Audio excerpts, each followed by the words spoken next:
শরীয়তপুরে BNP নেতা হত্যার পরদিনই মিলল মূল আসামির মরদেহ। পরপর দুটি হত্যাকাণ্ডে চাঞ্চল্য তৈরি হয়েছে এলাকায়। পুলিশের ধারণা দুজনের মৃত্যু একই দিনে হয়েছে। তদন্তের পর বিস্তারিত জানাবে আইন শৃঙ্খলা বাহিনী। এ ঘটনায় সুষ্ঠু তদন্তের দাবি জানিয়েছে এলাকাবাসী।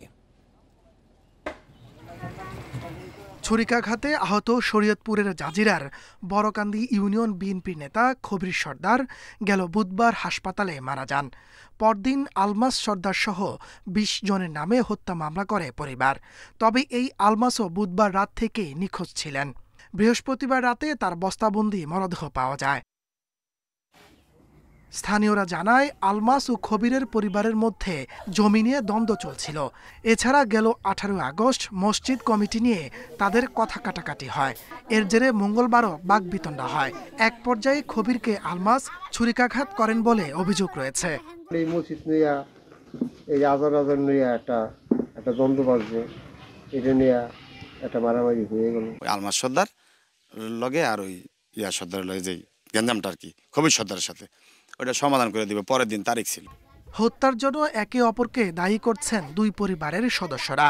আলমাসকে আমার ভাসুরের ছেলে লাগে, তাদের গোষ্ঠীগাতি ভাই, তারা নাকি ডাক দেয় নিয়ে নাকি মারধর করছে। এরকম পাশাপাশি করে মার দিয়া মনে করেন পানিতে নামাই দিছে, ফালাই দিছে।